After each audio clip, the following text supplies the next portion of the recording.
পাউরুটি দিয়ে তৈরি দারুণ স্বাদের এই মালাই আইসক্রিমটা বানাতে চাইলে পুরো ভিডিওটা দেখতে থাকুন। এর জন্য প্রথমে আমি এখানে 3টে বড় সাইজের পাউরুটি নিয়েছি আর তারপর পাউরুটির এই ধারগুলোকে চাকু দিয়ে সুন্দর করে কেটে বাদ দিয়ে দিলাম। আর তারপর চাকু দিয়ে ছোট ছোট টুকরো করে কেটে একটা মিক্সার জারে দিয়ে এটার একটা পাউডার বানিয়ে নেব। তারপর একটা সসপ্যানে 500 মতো দুধ নিয়ে এটাকে খুব ভালো করে একটু জাল দিয়ে নেব। দুধটা ফুটে আসলে এর মধ্যে দিয়ে দিলাম 1 বাটি মতো চিনি আর তারপর আরও কিছুক্ষণ সময় ধরে এটাকে একটু জাল দিয়ে নেব। দুধের মধ্যে চিনিটা দেওয়ার পর চিনিটা জল ছাড়ে, সেক্ষেত্রে এটাকে খুব ভালো করে সময় নিয়ে একটু ফুটিয়ে নিতে হবে। আর একটা চামচ দিয়ে আমি এখানে সমানে নাড়তে থাকলাম যাতে দুধটা নিচ থেকে লেগে না যায়। দুধটা বেশ কিছুক্ষণ ধরে জাল দিয়ে নেওয়ার পর দুধটা যখন গাঢ় হয়ে আসবে ঠিক সেই সময় এর মধ্যে পাউরুটির গুঁড়োটা অল্প অল্প করে দিয়ে ভালো করে নাড়িয়ে নেব। এই সময় একবারে পুরোটা দেব না, তাহলে কিন্তু জমাট বেঁধে যেতে পারে। পুরো পাউরুটির গুঁড়োটা দুধের সাথে দিয়ে তারপর এটাকে ভালো করে একটু জাল দিয়ে নেব।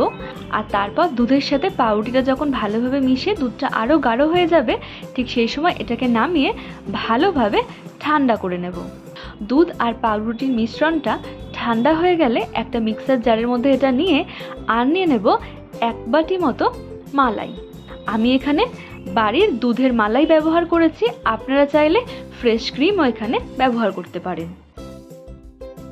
এবারে এই পুরো মিশ্রণটাকে মিক্সার জারে ঘুরিয়ে একটা ফাইন পেস্ট বানিয়ে নেব। মিক্সারটা ঠিক এই রকম ক্রিমি অ্যান্ড সিল্কি হয়ে গেলে এটাকে ছোট ছোট কাগজের কাপের মধ্যে ঢেলে নিলাম।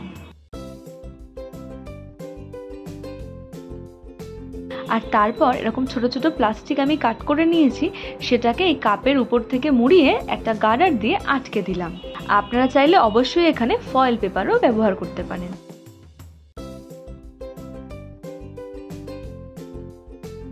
আর তারপর কাপের প্লাস্টিকটা ঠিক মাঝখানে একটা চাকু দিয়ে একটু কাট লাগিয়ে কাঠের চামচ আমি এখানে লম্বা করে দাঁড় করিয়ে দিয়েছি।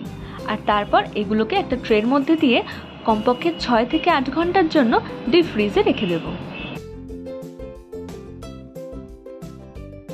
আইসক্রিমটা জমাট বেঁধে গেলে ফ্রিজ থেকে বের করে এর প্লাস্টিক আর কাগজের কাপটা খুলে নেব। আর তারপর উপর থেকে ছোট ছোট করে কেটে রাখা পেস্তা কুচি ছড়িয়ে সুন্দর করে সার্ভ করলাম ব্রেড মালাই কুলফি। আজকে খুব সহজে বানানো এই ব্রেড মালাই কুলফির রেসিপিটা যদি ভালো লেগে থাকে তাহলে অবশ্যই কিন্তু ভিডিওটিকে লাইক করে চ্যানেলটিকে সাবস্ক্রাইব করে তারপরেই যাবেন। দেখা হচ্ছে এই ধরনের আরও কিছু নতুন নতুন রেসিপির সাথে। ততক্ষণের জন্য ভালো থাকবেন, সুস্থ থাকবেন।